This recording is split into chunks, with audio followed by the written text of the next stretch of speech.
first thing we realized is that meat alternatives face a taste challenge. You know, I've joked before that the veggie burger is was a conspiracy by the meat industry to discourage people from becoming vegetarian. When they tried it once, they said, I don't need to be a vegetarian that badly. So I was trying to think of a good picture. And I came across this, this was on Instagram. It's a photo from Houston in 2017, just after Hurricane Harvey. So, you know, severe challenges to the supply chain. A lot of the grocery stores are cleaned out. This one grocery store, there was just one part of the store that was fully intact. It was the plant-based meat section. So we got a challenge if we're going to try to scale plant-based protein. The consumer is not accepting the current option. And that's why Beyond Meat, we said we need to find another way to do this. What we really need to do is redefine what we think of as meat. So throughout human history, if we talk about meat, if I ask you what is meat, you know, most hands will go up and they'll say, well, meat is protein from an animal. And that's defining meat by its origin. But instead, if we define meat by its composition, we get a different answer. So I say, what is meat? And you say, well, it's an assembly of amino acids that form the proteins. It's lipids that form the fat. It's 70% water. It's some trace minerals and trace carbohydrates. Well, all of that exists in the plant kingdom. And in fact, you know, it's a truism, but all meat comes from plants. What has happened previously is that cow was the way that we converted plants into meat. The cow uses its digestive system and its skeletal system to convert plants into meat. And what if we leave the cow out of the equation? We can still make meat. And you can see here, what we've done is gone to the very deep microscopic level using an MRI and other ways to examine the structure of meat. We can understand how the fats are interwoven with the proteins, how they're laced together, how the fats are encapsulated. And you can see, if you look at an image of Beyond sausage and pork sausage, they're not exactly the same. But we say that they're not apples and oranges, maybe they're two types of oranges. And how do we keep evolving? And here's what's neat about this challenge. The cow is standing still. The cow's not evolving anymore. And we know exactly what we're doing really every month. We continue to iterate, we continue to deepen our science exploration.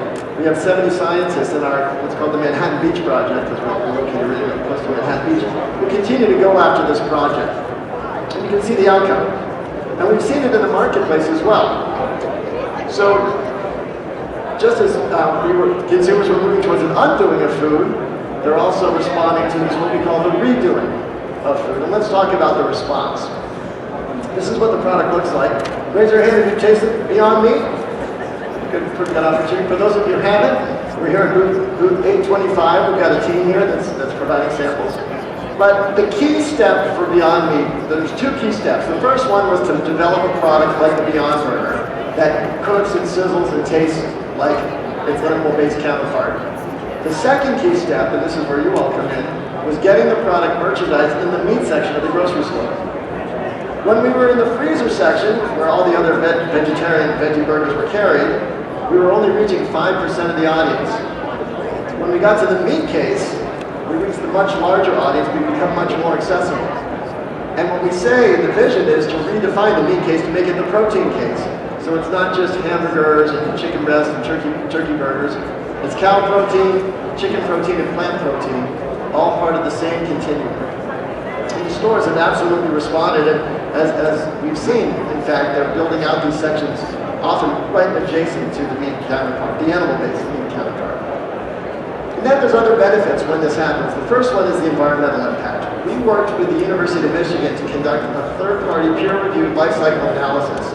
And they examined the environmental impact and inputs required to create a Beyond Burger. We found that a Beyond Burger requires 99% less water, 93% less land, creates 90% fewer greenhouse gas emissions, and requires 46% less energy to produce.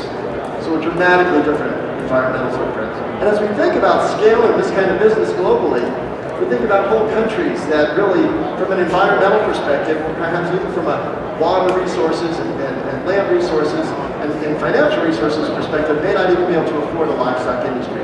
And could they literally leapfrog? So you don't see telephone poles in Bangladesh because they went right to cellular. could you also just skip the whole stage of livestock industry and go right to plant-based protein, as long as you're delivering a product that meets the same nutritional and dietary needs. We've been accepted very quickly into retailers around the world, but especially in the United States and Canada. And to see the velocities is really exciting. Just in the second quarter, we reported that our retail velocities grew 180% over the previous year. So consumer adoption is happening really quickly and really powerfully. What's also interesting is how the mainstream has accepted this product. So we have a funny story. We had a sales call with Kentucky Fried Chicken earlier this year.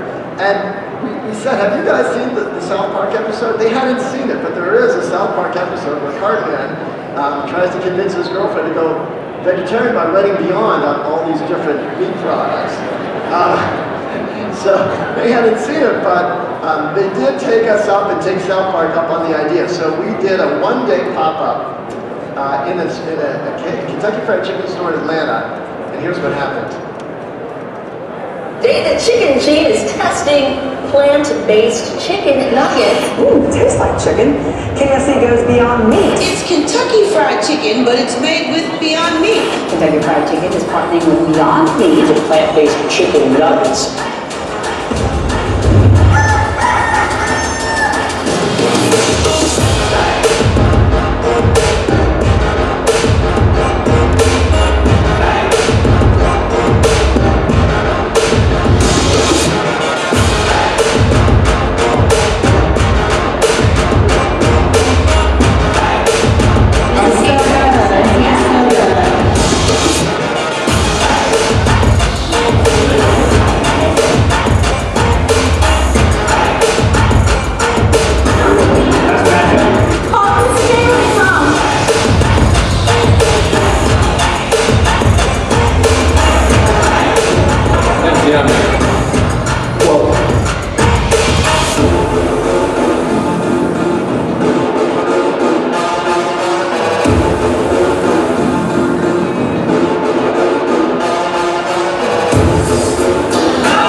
So, mile-long car lines, double-stacked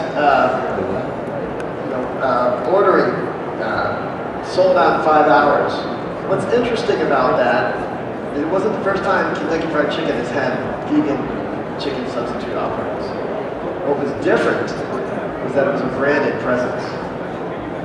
And I talked about this being the largest category in food, but without any branding. So to bring choice to the consumer, but also to bring a branded presence is really exciting to see how the consumers have responded to that. So I want to give you a few big picture thoughts about what we're trying to do at Honesty and at Beyond Meat, and a way to think about change and how things happen. So I have a thing I call the Tale of Two Henrys. So there were two Henrys who lived, both Americans, who lived in the United States in the 1800s. One was named Henry Bergh, and he was an American diplomat. He worked in Russia. And while he was there, he saw how the Russians worked their animals to death. In this case, their horses. They weren't fed and rested, and so they would literally collapse in the street from exhaustion. He wanted to change the law, but he was an American living in Russia, couldn't change it. So today maybe that's a different way to think about it, but at that time he couldn't change the law. So he came back to the United States and he created the American Society for the Prevention of Cruelty to Animals, and he did a lot to help animals. There was a different Henry who lived in the United States in the 1800s. He was born in the 1800s, who also did a lot for animals, Henry Ford. Now, he wasn't really known as a great humanitarian, at least with respect to animals, or actually some other things. But by converting the term horsepower from the horse and putting it to the combustion engine, he relieved millions of horses of their duties. And if you were to ask a horse who did more to enhance your quality of life, and the horse could answer in a language we could understand, the horse might say, well, Henry Bergh had his heart in the right place. That Henry Ford changed the way I live. As we think about, there's a lot of nonprofits out there that are trying to get people to adopt vegan or plant-based diets, and they have their role. But when you can make a product as accessible as we're doing at Beyond Meat, that can also have a profound impact. A few other thoughts. What are the common themes here? When we talk about undoing and redoing food, they're both driven by health and or consumer, environmental concerns. And obviously, as you've heard, I'm sure it's a theme, consumers are continuing to demand different options that highlight more sustainability, both for their bodies and for the planet. The other thing is that transparency and authenticity is still important. We continue to believe, at Beyond Meat, we've invested a lot of our science to make sure we can make this product without any genetically modified ingredients. For us, that was inconsistent with what the consumers are looking for. And so that transparency and authenticity is still important. The other thing that's interesting is that this approach, this undoing and redoing, is usually not in the playbook of large food companies. And that's one reason there's been so much disruption. They just haven't thought this way. A lot of them are trying to get on board now, but it's not the playbook, it's not their own playbook. They're copying others' playbooks. And then finally, taste is still paramount. No matter how much we can talk about the environmental benefits or the health benefits, if you don't like the product that we're serving, you're not going to, you may buy it once out of curiosity, you're not going to buy it again, and your family won't want you to buy it again. Few last thoughts. These are I call these the bottle cap quotes. This is